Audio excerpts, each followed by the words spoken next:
नमस्कार, आप देख रहे हैं जीपी अर्थ न्यूज और मैं हूं आपके साथ मानवी ठाकुर। शुरुआत करते हैं आज की खास खबरों के साथ। कोई चिंता की बात नहीं, जो डूबना है प्रदेश को तो डूबेगा। मतलब 10 वर्ष में चाहे मेरा सरकार रही हो चाहे आपकी रही हो, किसी मैं स्वयं शिक्षा मंत्री हूँ, अपराधी होऊंगा, कोई चिंता की बात नहीं। लेकिन आप कम से कम इन 10 सालों से इन जितनी कोचिंग संस्थाएं चल रही है, इनकी जितनी परीक्षाएं हुई है, उनके परीक्षा के रिजल्ट के साथ आप एक टीम लगा करके इनका पोस्टमार्टम करो, तब आपको समझ में आ जाएगा कि बीमारी कहाँ से चली है। ये बीमारी इन व्यवसायियों के थ्रू चली है। मैं और आप पेपर आउट करेंगे, पेपर लाऊंगा, 5 लाख दे दूंगा, 8 लाख दे दूंगा। मैं क्या 2 करोड़, 5 करोड़, 8 करोड़ दे सकता हूँ क्या भैया? ये सारे के सारे जो पैसे देने वाले बड़े बड़े दिग्गज लोग हैं, जो कोई 10 करोड़ में पेपर ले जाता है, कोई 3 करोड़ में ले जाता है, कोई 2 करोड़ में ले जाता है, फिर अपने कोचिंग संस्थान में रिजल्ट लाता है और उसके बाद बड़े बड़े पोस्टर बाहर लगाता है, मेरा 100% सिलेक्शन। ये है बीमारी की जड़। अगर मार करना चाहते हो तो यहाँ करो, तब तो जा कर के इसको कोई रोक सकोगे। बाकी से केवल मन को संतुष्ट करने का काम करो तो ये राजस्थान के उस गरीब बच्चे के साथ न्याय नहीं होगा, जो बड़ी मुश्किल से पढ़ता है, अपने घर में बूढ़े माँ बाप को भूखे मार के पढ़ता है और उसके बाद परीक्षा के लिए जाता है, रोता हुआ घर लौटता है। क्या दुख नहीं होता है? हम लोगों के मन में कोई रहम नहीं है कि आखिर उस बच्चे का क्या होगा जो अपनी बड़ी पीड़ा के साथ पढ़ रहा है। इन सारे पैसे वाले लोगों के पास में आपने सारी सरकारी नौकरियों को भेज दिया। मैं बहुत कड़वा सच बोल रहा हूँ। आज जो पिछले 8 साल में नौकरी में लगे ना, उन सब का भी पोस्टमार्टम कराओ, आपको लगेगा आधा फर्जी मामला निकलेगा। कोई है नहीं, कोई सोचने वाला है इस पर कि आखिर उसके दर्द को कौन जानेगा?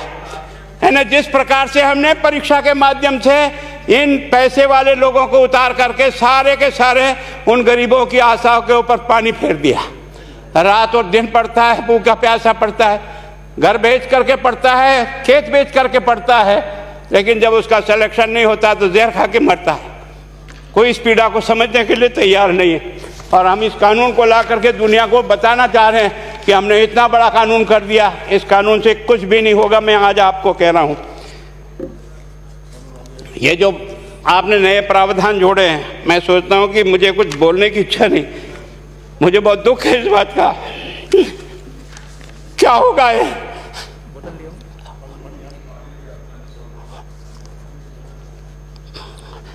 किस तरह की गैंग पाल ली है हमने? पानी पिला दो है ना। मैं उस दिन भी पूछा था कि मैंने कहा ये शिक्षा संकुल पे है, जिन लोगों को ड्यूटी पे लगाया, इसको लगाने वाला दोषी कौन है, जिसके कारण से पेपर जो है ना काट करके निकाल दिया।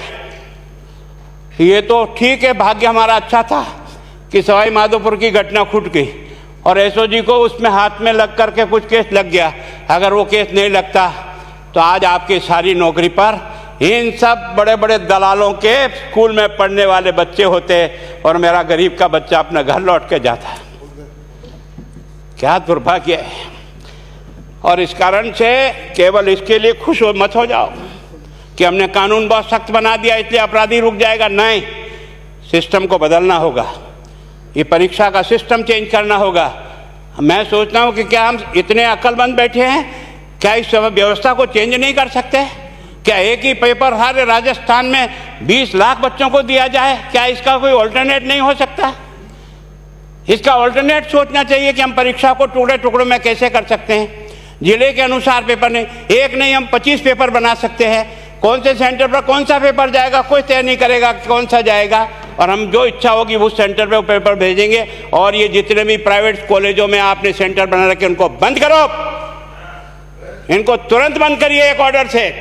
जितने भी सरकारी विद्यालय है और सरकारी नौकर ही एग्जामिनर बनेगा और एग्जामिनेशन करेगा, तब तो आप इसको बचा पाओगे।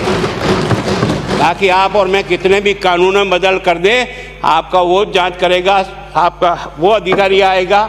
आपने कहा भाई सेशन जज के नीचे नियुक्ति नहीं होगी, इसके अलग से कोर्ट होगा, बहुत अच्छी बात है। प्रोविजन जो आपने डाले हैं वो स्वागत योग्य है, स्वागत करता हूँ, पर इन प्रोविजन को लागू तो आप और मैं ही करूँगा, कौन करेगा?